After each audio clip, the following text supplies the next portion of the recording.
शिवम्।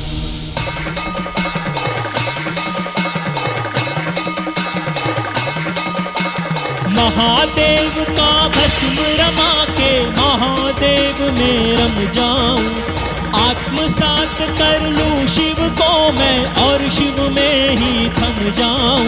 आनंद स्वरूप शिवम शंभो सत्यम सुंदरम शिवम शंभो। त्याग तपस्या ध्यान शिवम तन पार्वती के प्राण शिवम। अंतर मन की साधना शिव है पार्वती के मान शिवम। शिवमय होके शिव में खोके हो जाऊं मैं शिव की शिवा। आनंद स्वरूप शिवम शंभो सत्यम सुंदरम शिवम शंभो। पार्वती के सार शिवम मेरे होने के आधार शिवम। रूप रंग रस गंध शिवम मेरे रोम रोम श्रृंगार शिवम। सृष्टि का यह सत्य अटल है मैं शिव की शिव मेरे सदा। आनंद स्वरूप शिवम शंभो सत्यम सुंदरम शिवम शंभो।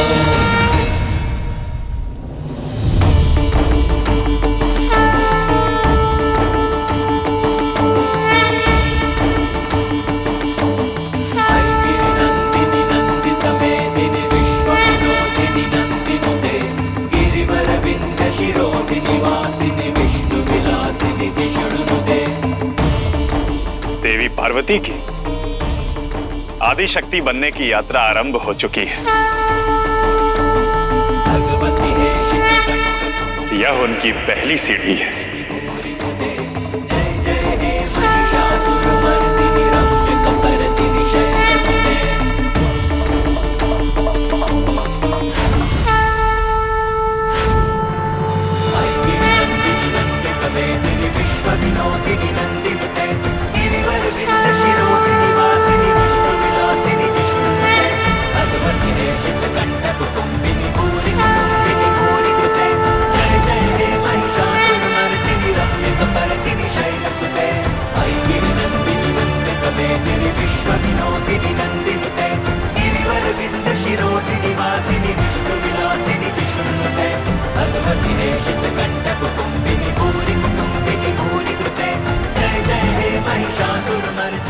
शिव को देखकर कौन डरता है? शिव के पास जाओ तो भय मिट जाता है। शिव अनादि हैं, शिव अनंत हैं। इस संसार के कण कण में शिव ही तो हैं। शिव में हो गई हो तुम।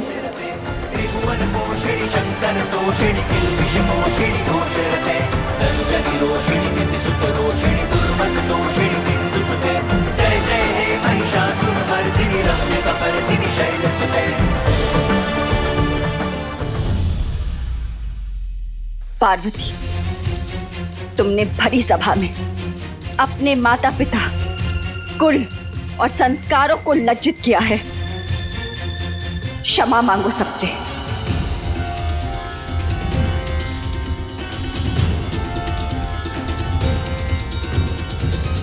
कैसी क्षमा माता? क्षमा तो भूल के लिए मांगी जाती है ना, परंतु मैंने तो भूल को सुधारा है।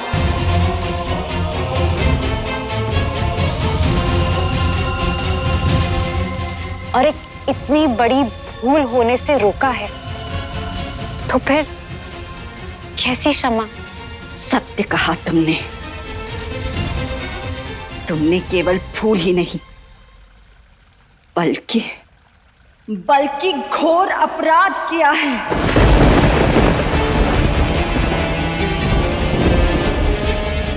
विंध्य के राजकुमार का, अपने होने वाले पति का तिरस्कार किया है तुमने। अपनी इस निर्लज्जता के लिए, अपने इस व्यवहार और घोर पाप के लिए क्षमा मांगो सबसे पार्वती। कैसी निर्लज्जता? कैसा पाप? मैंने तो केवल सत्य कहा है माँ,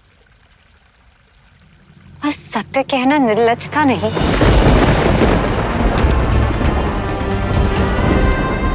शिव तो संसार के कण कण में है। उनमें लीन होना अपराध नहीं है माँ।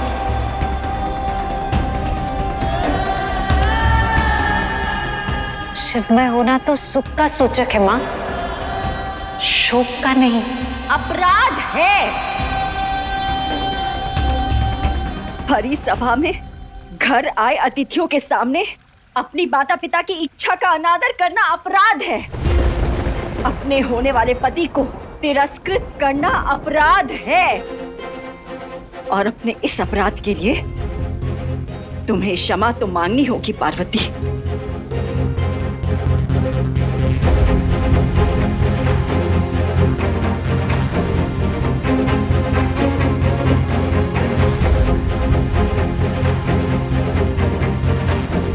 ठीक है माता,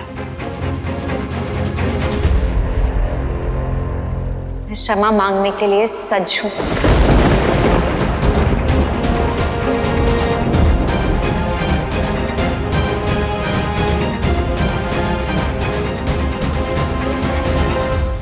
किंतु केवल आपसे और पिताश्री से।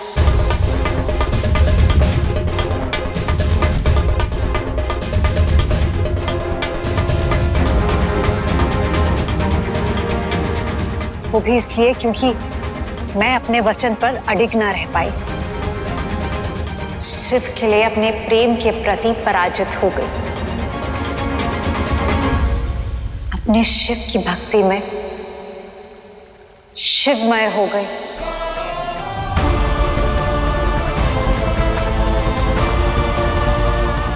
मुझे क्षमा कर दीजिए। हम तुम्हारी क्षमा तभी स्वीकार करेंगे जब तुम शिव की रट छोड़कर, शिव का जाप छोड़ के विंध्य के राजकुमार का हाथ थामोगी।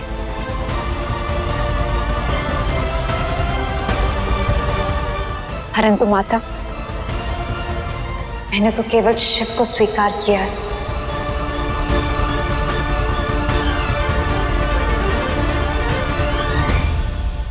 बस पार्वती, तुम्हारी इच्छा का मान रखकर मैं स्वयं तुम्हें शिव के पास कैलाश लेकर गया था ना। क्या हुआ वहां? शिव ने तुम्हारी अवहेलना ही की थी ना। और जब वो स्वयं तुमसे विवाह नहीं करना चाहते तो तुम क्यों यह हट लेकर बैठी हो?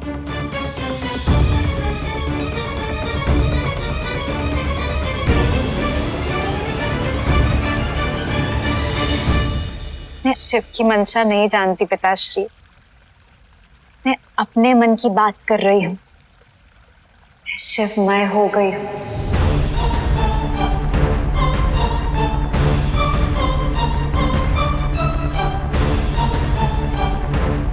और पर्वतराज हिमवान की पुत्री का निश्चय पर्वत की तरह दृढ़ है।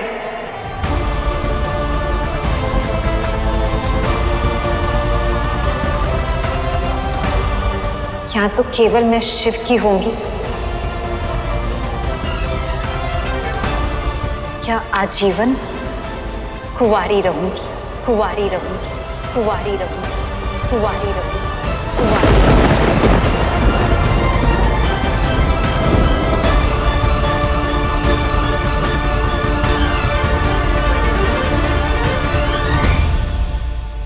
शिव शिव शिव शिव, शिव ने मति हर ली है तुम्हारी। भीतर चलो मेरे साथ, चलो।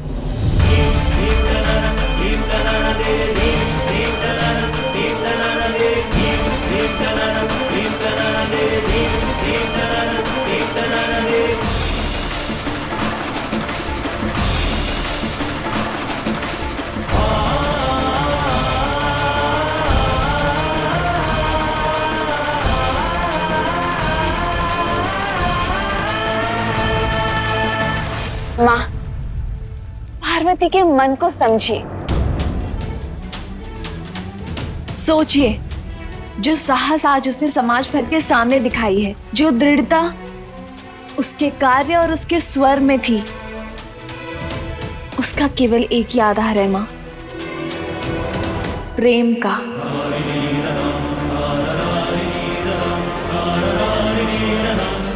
पार्वती शिव से अथाह प्रेम करती है और वो जीवन साथी के रूप में और किसी की कल्पना नहीं कर सकती है माँ।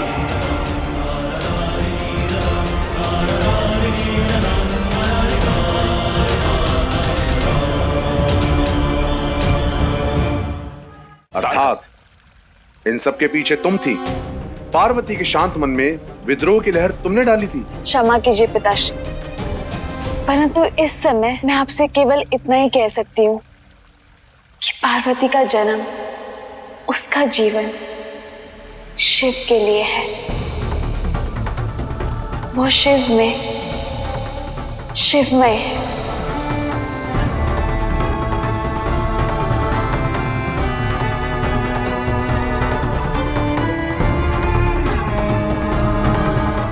महादेव, आज जो देवी गंगा ने बात की है वो सत्य शाश्वत है, फिर आप इस सत्य से क्यों मुंह फेरे बैठे हैं? हाँ महादेव, स्वीकार कर लीजिए देवी पार्वती को। भस्म अंत का सूचक होता है और आरंभ का भी। यदि आप देवी पार्वती को स्वीकार कर लेंगे तो भस्म को भी एक नया अस्तित्व मिल जाएगा, एक नई परिभाषा मिल जाएगी महादेव।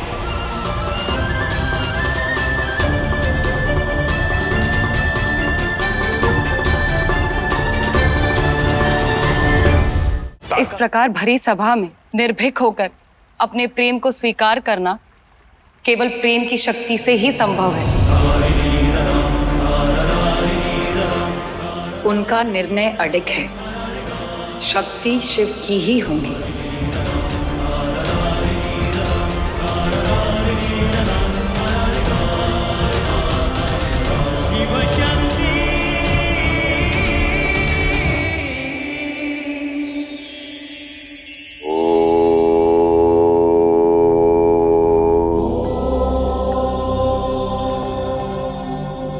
भावना मनुष्य के लिए एक आवश्यक भाव है। जिस मनुष्य में भावना नहीं, प्रेम नहीं, उस मनुष्य में और एक पत्थर में कोई अंतर नहीं। ठीक उसी प्रकार जैसे फल में मीठा है, खट्टा है, यदि आवश्यकता से अधिक मीठा हो जाए या आवश्यकता से अधिक फल खट्टा हो जाए तो वही उसे विष बना देता है। मां की ममता संतान को श्रेष्ठ बनाने का आधार अवश्य है, परंतु यदि ममता अंधी हो जाए तो वही अंधी ममता उस संतान को और उसके व्यक्तित्व को बिगाड़ सकती है। इसलिए भावों का संतुलन ही योग है, वैराग्य है, जीवन का मर्म है।